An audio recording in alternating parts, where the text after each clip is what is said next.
ଏମିତି ବିଦ୍ୟା ବୁଦ୍ଧି ଭିତରେ କାଉଣ୍ଟର ହେବ ଦୁଇଟି ପଦ ଆରମ୍ଭ କରି ଦେଖିବା ତମ କୌଳିକ ବୃତ୍ତିରେ ବୁଦ୍ଧିଟା କେତେ ବଡ ନା ବିଦ୍ୟା ବଡ ଡଙ୍ଗା ଆରମ୍ଭରୁ ପାରି କରିବା ପର୍ଯ୍ୟନ୍ତ ବୁଝିହେଲା ଅର୍ଥଟା ଯଦି ନା ମାନେ ବିଦ୍ୟା ଆଉ ବୁଦ୍ଧି ତମର ବିଦ୍ୟା ତାଙ୍କର ବୁଦ୍ଧି ବୁଦ୍ଧି କିନ୍ତୁ ଏଇ ସଙ୍ଗରେ ଚାଲିବ ଏଇ ଭାବରେ ଚାଲିବ ଏଠି ଅଲଗା ବାଟ ଅଲଗା ଲୋକ ଆଣିଲେ ଆମେ ଗ୍ରହଣ କରିବୁ ନାହିଁ କାହିଁକି ନା ଯିଏ ଯୋଉ ସ୍ୱାମୀ ସିଏ ସ୍ୱାମୀରେ ଯିବା ବିଦ୍ୟା ଆଉ ବୁଦ୍ଧି ଦେଖିବା କୋଉଠି କଣ ହଉଛି ଆରମ୍ଭ କର ପଦେ ପଦେ ବିଦ୍ୟା ଅଟଇ ମହାଧନ ଏ ବାଳକା କର ଉପାର୍ଜନ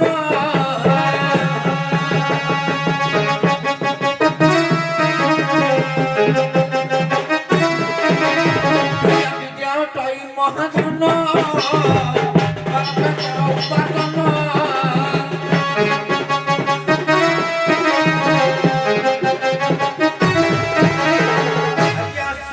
पंडित विद्या कहे विद्या बलवंत ये विश्व संसार अटे बलवंत आज्ञा विश्व संसार अटे बलवंत ये धर्म न्याय पथ गुण है सुना विद्या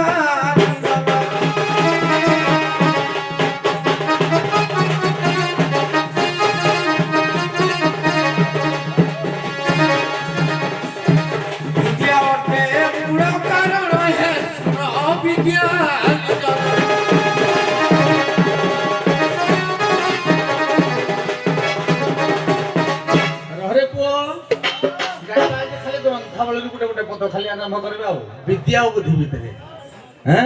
कहला विद्या पण पाई राजाटी आपना देश रही ये केते ज्ञानी बंत बोलाए हेले राजटी नहीं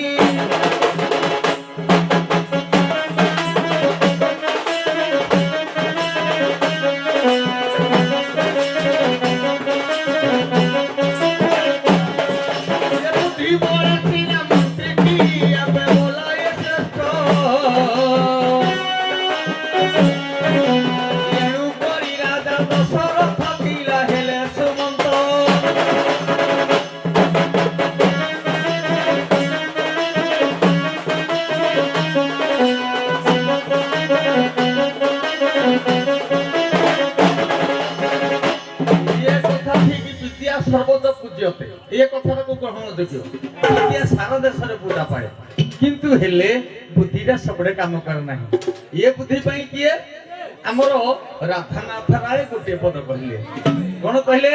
ये विद्या थिले अबा संसार रे मन धरी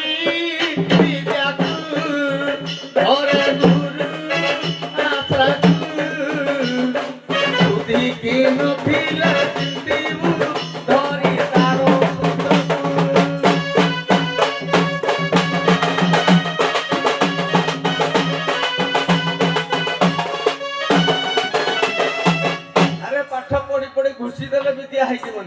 गुड़े जगन्नाथ दास भागवत लिखिंट जे आमर कहते मन पुष्प श्रद्धानीर ज्ञान प्रदीपक मुस्तथा भक्ति नैवेद्य गृहीत पूजार्चना विधयते विद्या द्वारा सीना आम कौन करवा ना मन पुष्प श्रद्धानीर ज्ञान प्रदीप जाड़देले सीना किंतु जो भक्ति है बुद्धि नथिबो हे नैवेद्यर किसी काम ना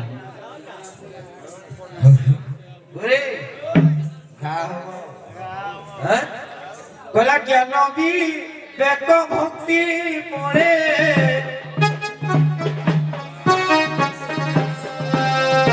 मरण चिगड़ी पारे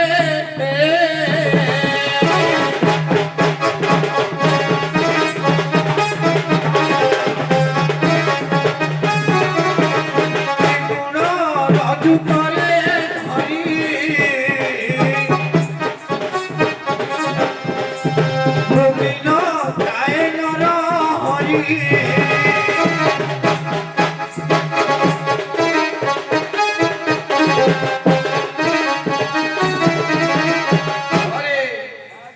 ज्ञान विवेक भक्ति बड़े मरण चिरी करे हे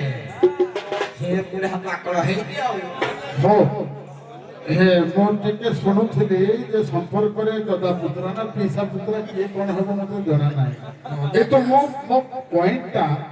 ନୂଆ ବି ଯୋଉ ବାଟରେ ଗଲା ପୁରୁଣା ବି ସେ ବାଟରେ ଗଲା ଟୋକା ଯୋଉ ବାଟରେ ଗଲା ବୁଢା ସେ ବାଟରେ ଗଲା ମୋ କହିବା କଥା ବିଦ୍ୟା ବୁଦ୍ଧିର ଉଦାହରଣ ମୁଁ ଏଠି ମାଗି ନାହିଁ ବହୁତ ଉଦାହରଣ ଆପଣମାନେ ଦେଲେ ବହୁତ ସାହିତ୍ୟ ଗ୍ରନ୍ଥ କଥା ବଳେ ମୋ ପଏଣ୍ଟଟା ନିର୍ଦ୍ଦେଶଟା ଆପଣ ବୁଝନ୍ତୁ ଯେ ଘରୁ ନାପ ଧରିକିରି ଆସିବା ପର୍ଯ୍ୟନ୍ତ ତମର ବିଦ୍ୟା କଣ କାମ କରିଛି ଏବଂ ତାଙ୍କର ଘରୁ ଆସି ନାବ ସାର୍ ଟିକେ ଟିକେ ଟିକେ ଭଲ କଥା କାମ କରିଛି ପ୍ରସଙ୍ଗିତ ଆପଣ କହିଲେ ହଁ। ଯେ ଆପଣ ବିଦ୍ୟା କଥା କହିବେ ଆପଣ ହଁ ସେଇ ବିଷୟ କୌଳିକ ବୃତ୍ତିରେ କହିବେ ଆଜ୍ଞା ସେଇଟା ରହିଲା ବାକି ଆଉ କଣ କହିଲା ଗୋଟେ ଘା ହେଇଯିବ ହିରେ ପୁଅ ତୋ ମା ଘା ସେଠି ଯେ ପର୍ଯ୍ୟନ୍ତ ପୁରା କେମିତି ଯାଇକିରି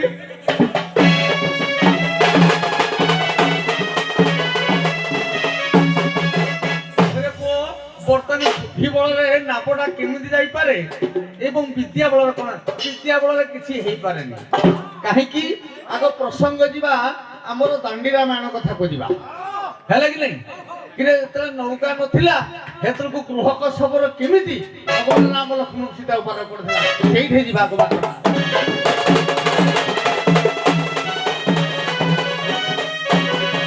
ଆଜ୍ଞା ଜାତିରେ ସବର ଟଇ ସେ ହିର ଜାଣନ୍ତି ସୁଜ୍ଞାନୀ ନର ଏ ଶୁଣୁଆରେ ଭନ୍ତ ବୀର ଏ କରିଦେବୁ ମତେ ପାର ଶୁଣୁଆରେ ଭନ୍ତ ବୀର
কিন্তু হেলে বুদ্ধি বଳରେ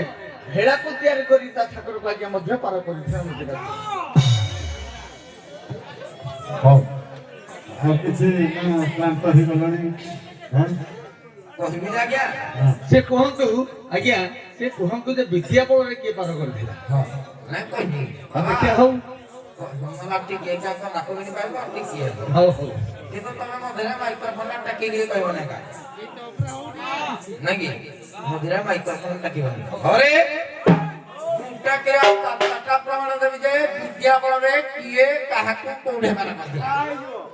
ଘା ହେଇଯିବ ହଁ ଟିକେ ସଞ୍ଚାଳନ ଭଗିବା ବୈଠକରେ ଟିକେ ଭାବିନି ଆଜି ଭଲ ନା ଆଜି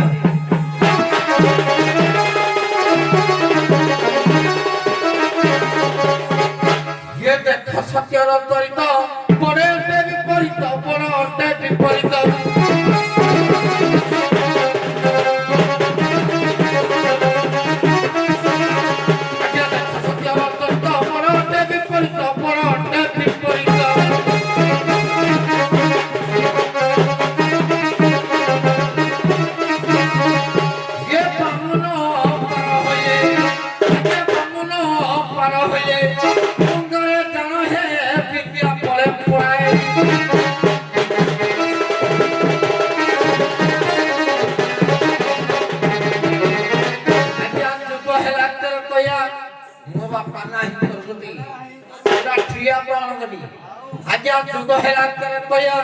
ये विद्या बड़े हेला विद्या बड़े हेला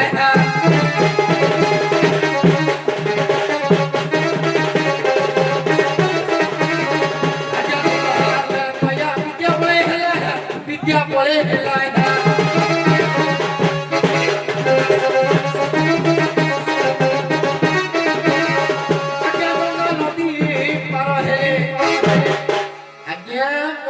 କହିଲେ ଇନ୍ତି କହିଲେ ଆଜି ଆପଣ ପାଇଆରେ ତାର ବିଦ୍ୟା ନଥିବ କି ବୁଦ୍ଧି ନଥିବ ସେ କରିବ କଣ ବାବା ଟିକେ ଆଡେ କଣ କରିବ ଜଣଙ୍କର ଆଜ୍ଞା ବିଦ୍ୟା ନଥିବ କି ବୁଦ୍ଧି ନଥିବ ନା ପାଇଆଡା କରିବ ଲାଗିକିରି ନା କହିଲେ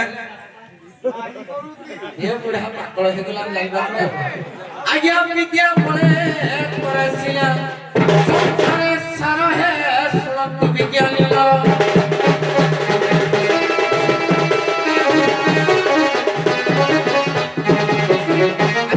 অপরাধ কাহিনী করুতি কিছু না করি করুতি কিছু না করি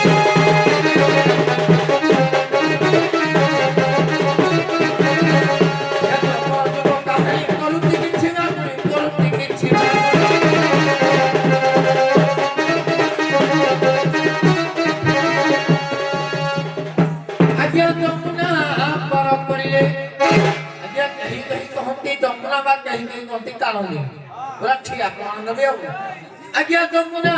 পার করিলে হইছে পুনহে শুনন্তু মনোভাবে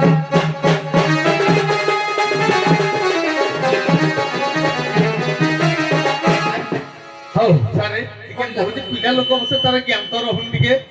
ବିଶେଷ ଜ୍ଞାନ ଯାହାର ବିଜ୍ଞାନୀ ସେ ଭଗବାନ ସେ ରହ ଟିକେ ବିଶେଷ ଜ୍ଞାନ ଯାହାର ସେ ହେଲା ବିଜ୍ଞାନୀ ତେଣୁ ବିଜ୍ଞାନୀ କହିବେ ତ ଭଗବାନ ପାଦକୁ ଆଶ୍ରା କରିଥିଲା ପଛ ପକେଦାର ରୂପ ଧରି କରି ବ୍ରହ୍ମା ଆଜ୍ଞା ଚାହିଁଥିଲେ ତେଣୁ ଏକେ ଆଜ୍ଞା ମୁଁ ଆଉ ଗୋଟେ କହୁଛି ହାଣ୍ଡି ଭେଳା କରିକିରି ଆଜ୍ଞା ବୁଦ୍ଧି ଥିଲା ବୋଲି ଶତ୍ରୁଘ୍ନ ଆଜ୍ଞା ଆସିଥିଲେ ପାର ହୋଇକିରି ଆଉ ଜଣେ କଳି ଯୁଗରେ ବିଦ୍ୟା ଥିଲା ବୋଲି ଜଣେ ଯାଇଥିଲେ ଇଏ ନା ପଦ୍ମପାଦ ଆଜ୍ଞା ଋଷି କେବଳ ଗୁରୁଙ୍କ ବିଦ୍ୟା ଆଶ୍ରୟ କରିକିରି ଯିଏ କି ବିନା ଆଶ୍ରମରେ କୌଣସି ବିନା ନୌକାରେ ଶୁଣନ୍ତୁ ଆଉ ବିଶେଷ ଏଥିରେ ମୁଁ ବିଶ୍ଳେଷଣ କରିବାକୁ ଚାହୁଁନି ୟୁଟ୍ୟୁବ ବି ଚାଲିଛି ମୋର କହିବା କଥା ତମ ବଂଶରେ ବା ତମ ଜାତିରେ ବା ତମର କୌଳିକ ବୃତ୍ତିରେ ବୁଦ୍ଧିଟା ଶ୍ରେଷ୍ଠ ହେଇଛି ମୋ ପଏଣ୍ଟଟା ସେଠି ଥିଲା ଏ ବନ୍ଧୁ ଆସିକି ରାମାୟଣ କଥା କହିଲେ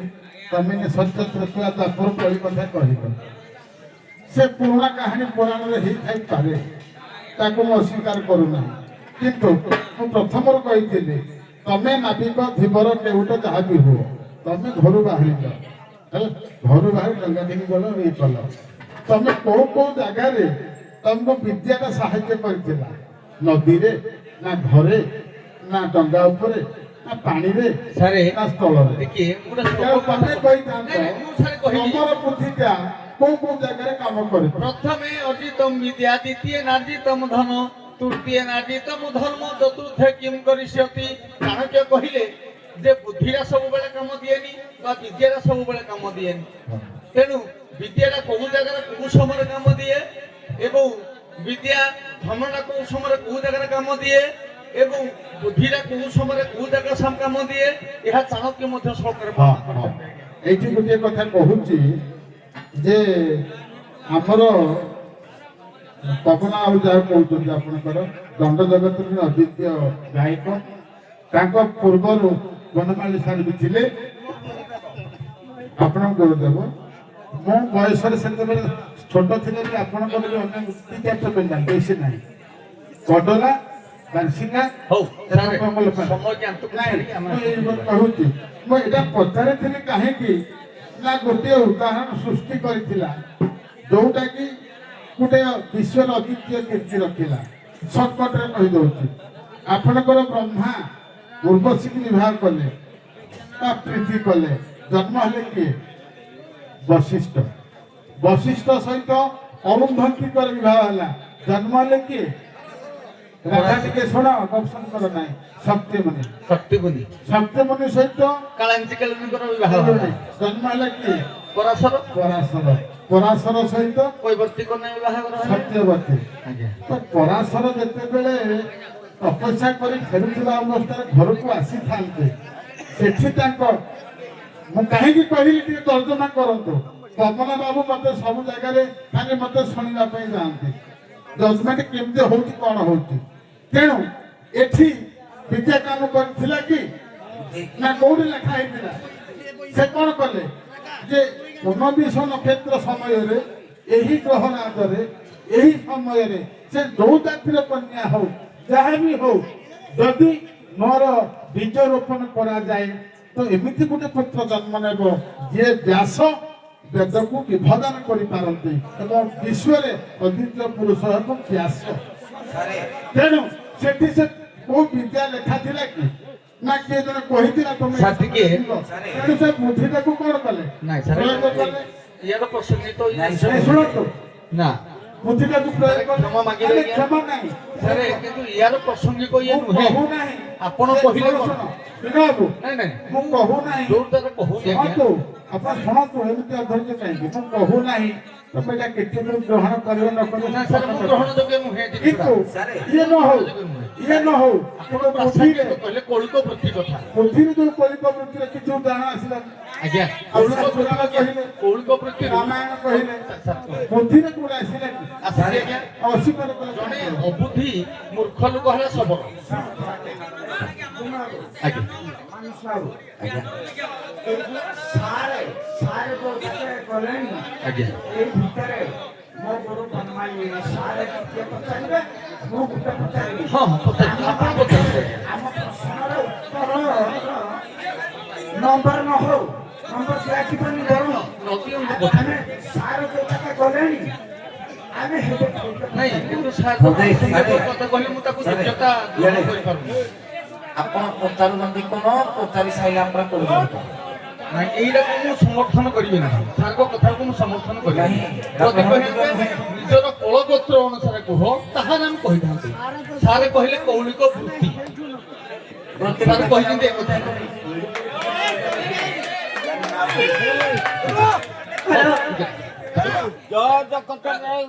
ହଉ ସାର୍ ଆପଣ ପଚାରନ୍ତୁ ଆପଣ ସାର୍ ପଚାରନ୍ତୁ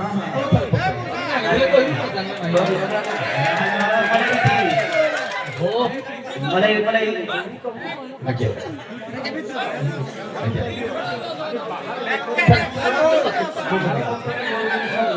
ଆଜ୍ଞା ବାହାର ମତରେ ଆମେ ତ ଦେଖିଛୁ ଆଜ୍ଞା ସାର ଆଜ୍ଞା ପାଠ ପଢିକି ଏଇଥିରେ ବନି ଆଜ୍ଞା ବାଲ୍ମୀକି ଆଜ୍ଞା ପଞ୍ଚାୟତରେ ଆଜ୍ଞା ଯୋଉ ପରାଶର କହିଲେ ନାଇଁ ନାଇଁ ସାର୍ ଯଦି କହିଥାନ୍ତେ ନିଜର କୋଳ ଗୋତ୍ର ଅନୁସାରେ କୁହ ମୁଁ କହିଥାନ୍ତୁ କିନ୍ତୁ ସାର୍ କହିଲେ କୌଳିକ ବୃତ୍ତି ପରା ସାର୍ ବୃତ୍ତି କଥା କହିଛନ୍ତି ସେଇଟା ହେଉଛି ଆମେ ଏଇଟାକୁ ଗ୍ରହଣ ଯୋଗ୍ୟ ନେଇପାରିବୁ ନାଇଁ ସାର୍ ସେଇଟାକୁ ଆମେ କ୍ଷମା କରିବେ କି ଯଦି ଭୁଲ ଭାଲ ହେବ ନାଇଁ ସାର୍ ଆପଣ ପଚାରିଲେ ଯେ ଆପଣଙ୍କ ବଂଶଧର ବା କୌଳିକ ବଂଶଧରର ଲକ୍ଷଣ କୁହନ୍ତୁ ବିଦ୍ୟା ବୁଦ୍ଧି କିଏ କେତେ କ'ଣ କରିଛି ଆମେ କହିପାରିଥାନ୍ତୁ କିନ୍ତୁ ସାର୍ ଖାଲି ଏତିକି କହିଲେ କୌଳିକ ବୃତ୍ତି ବୃତ୍ତି ଅର୍ଥ କ'ଣ ଆମର ଡଙ୍ଗା ବାହିବା ହଁ ଛାଡ଼ ଆଜ୍ଞା ଠିକ ନା ଭୁଲ ଆଜ୍ଞା ମୁଁ ଶାସନ ମତ ଆଜ୍ଞା ବିନୟବାବୁ ଆପଣ ମତେ ପ୍ରଥମ ଥରରେ ଦେଖୁନାହାନ୍ତି ଆଜ୍ଞା ଅନେକ ମତ ଦେଖିଛନ୍ତି ମୁଁ ଏଇଟା ଏଇ ମତଟା ଦେଲି ଏଥିପାଇଁ ଯେ ଏଇଟା ଆମର ଯୋଉ କୌଳିକ ବୃତ୍ତି ହଉ କି ପୌରାଣିକ ବୃତ୍ତି ହଉ ଯାହା କହିଲ ଏଇଟା ମୁଁ କାହିଁ ଉଦାହରଣ ଦେଲି ଆଜ୍ଞା। ଏଇଥିପାଇଁ ଯେ ଏଠି ବୃତ୍ତିଟା ଶ୍ରେଷ୍ଠ ହେଲା କି ନାହିଁ ଆଜ୍ଞା ହଁ ଏଇଟା ମୋର ଉଦାହରଣ କହିବା କଥା ହଁ ନିଶ୍ଚିତ ଆଜ୍ଞା ହଉ ଆଜ୍ଞା ମାନସ ସାରେ ନେମେ ବାବୁ ଯୋଉଟାকে ନେଲେ ଆଜ୍ଞା। ମୋ ସେଠୁ ଆପଣଙ୍କୁ ଗୋଟେ ନ୍ୟାୟ ଦଉଛି ଯାଏ ପରାଶର ଜନ୍ମିଲା କାଠାରୁ ହଁ ହଁ ଆଜ୍ଞା ପରାଶର ଜନ୍ମିଲା କାଠାରୁ ପରାଶର କାଠାରୁ ଜନ୍ମିଲେ ତେଣୁ ପରାଶରଙ୍କର ବାପା ହେଲେ ମା କେ ବାପା ପିତା ହେଲେ ଶକ୍ତିମୁନି ମା ହେଲେ କାଳାଞ୍ଚି ଆଜ୍ଞା ତେଣୁ ବଶିଷ୍ଠଙ୍କର 100 ପୁତ୍ର ଆଜ୍ଞା ଯେତେବେଳେ ବଧ ହେଇଗଲେ ଆଜ୍ଞା ସେତେବେଳେ ବଶିଷ୍ଠ ଯାଉଥିଲା ପ୍ରାଣ ତ୍ୟାଗ କରିବା ପାଇଁ ଆଜ୍ଞା ଆଜ୍ଞା ଆଜ୍ଞା ସେଇଠି ତେଣୁ ଦିଟା ନଦୀ ତାକୁ ଫେରେଇ ଦେଲେ ତମେ ପ୍ରାଣ ତ୍ୟାଗ କର ନାହିଁ ଗୋଟିଏ ପ୍ରଥମେ ଗୋଟିଏ ନଦୀରେ ଡେଇଁ ପଡ଼ିଲେ ସେ ନଦୀ ମଧ୍ୟ ଫେରେଇ ଦେଲା ଦ୍ୱିତୀୟରେ ଆଉ ଗୋଟିଏ ନଦୀରେ ଡେଇଁଲେ ସେ ନଦୀ ମଧ୍ୟ ଫେରେଇ ଦେଲା ତେଣୁ ସେ ନଦୀ ଗୁଡ଼ିକ କିଏ ତାଙ୍କ ପଛପଟେ ଜଣେ ପୁଅ ଡାକ ଦେଲା ଯେ ମୁଁ ଅଛି ତେଣୁ ହେ ପୁଅଟି କିଏ ଏ ନଦୀ ଗୁଡ଼ିକ କିଏ ଏଇ ବାପତରେ ଆଜ୍ଞା ଗୋଟିଏ ହେଲା ବଧୂସରା ନଦୀ ଯୋଉଟା କି ବ୍ରହ୍ମାଙ୍କର ପୁଅକୁ ବିବାହ କରିଥିଲେ ଆଜ୍ଞା ବଧୂସରା ନଦୀ, ଗୋଟିଏ ହେଲା ବଧୂସରା ନଦୀ, ଅନ୍ୟଟିଏ ହେଲା ସରସ୍ୱତୀ ନର୍ମଦା ସରସ୍ୱତୀ ନଦୀ ଟିକେ ୟାଦ ରହୁନି। ଆପଣଙ୍କ ଉତ୍ତର ଆଜ୍ଞା ଭୁଲ। ହଉ ଠିକ ଅଛି ମାନସାର ସାର୍ ଭାଗବତ ମତରେ ଆମର ଯେହେତୁ ଆମ ପ୍ରଶ୍ନର ଉତ୍ତର ନମ୍ବର ନାହିଁ ଆମେ ବି ଉତ୍ତର କରିବୁ। ହଁ କହିଦିଅନ୍ତୁ। ଆଜ୍ଞା ଗୋଟିଏ ତ୍ରିବେଣୀ ନଦୀ ବା କାଳନ୍ଦୀ ପଛରୁ ତାକୁ ଡାକିଲେ ତାଙ୍କ ପୁଅ ହଉଛି ଆଜ୍ଞା ବ୍ୟାସ, କୃଷ୍ଣ ବ୍ୟାୟନ ବ୍ୟାସ ଆଜ୍ଞା ଡାକିଲେ। ପ୍ରଥମ ନଦୀକି ଯେତେବେଳେ ଗଲେ ବଶିଷ୍ଠ ପ୍ରାଣ ତ୍ୟାଗ କରିବା ପାଇଁ ସେ ନଦୀ ଶୁଖିଗଲା। ତେଣୁ ସେ ନଦୀର ନାମ ହେଉଛି ଶତଧୃ। 100 ପୁଅକୁ ନାଶ କରିବା ଦ୍ୱାରା ଶତଧୃ ଫେରେଇ ଦେଲେ। ଦ୍ୱିତୀୟ ନଦୀକି ଯେତେବେଳେ ଗଲେ ଡେଇଁବା ପାଇଁ ବଶିଷ୍ଠ ସେ ନଦୀ ଫେରେଇ ଦେଲା। ବିପାଶା ସେ ପାଶ ଦେଇକିରି ରସି ଦେଇକିରି ମରିବାକୁ ଯାଉଥିଲେ, ତା ନାଁ ହଉଛି ବିପାଶା। ଆଜ୍ଞା ଠିକ ନା ଭୁଲ? ଆଜ୍ଞା ନାଇଁ ଆଜ୍ଞା ଆମ ସ୍ୱାଗତ ଯୋଗ୍ୟ ଯୋଉ ଜିନିଷ ଗୁଡାକ ପୁରାଣ ଜିନିଷ ନାଇଁ ଆମେ ସ୍ୱାଗତ ଯୋଗ୍ୟ। ଏଠୁ ଆଣିକି ଆମ ମହାମାନ୍ୟ ଜେନାଇ ବାବୁ ଦର୍ଶନ ହଉ ସେମାନେ ସମସ୍ତେ ଅପେକ୍ଷା କରିଥିଲେ କି ଅନୁରୋଧ କରିଛନ୍ତି ପଦେ ପଦେ ଆପଣଙ୍କର କଳି ଟିକେ ହେବ। ସେ ବହୁତ ଥର କହିଛନ୍ତି, ତେଣୁ ଆଉ ସମୟ ବି ନାହିଁ, ତେଣୁ ଉଭୟ ଟିକେ କଳି ହେବ ତାପରେ ସଭା ପ୍ରଶ୍ନ ଦେଇକି ବିଦାୟ ସାର୍ କରିବେ। କିଏ କଳି ହବ ନାବିକ ନାୟକ ନାଇଁ ନାଇଁ ଏଇ ଯୋଉ ସଖୀ ନାବିକ ଉଭୟ ସାରେ ଆମର ସଖୀ ନାବିକ କଳି ହବ ବୁଝ ସଖୀ ସଖୀ ଦୂରରେ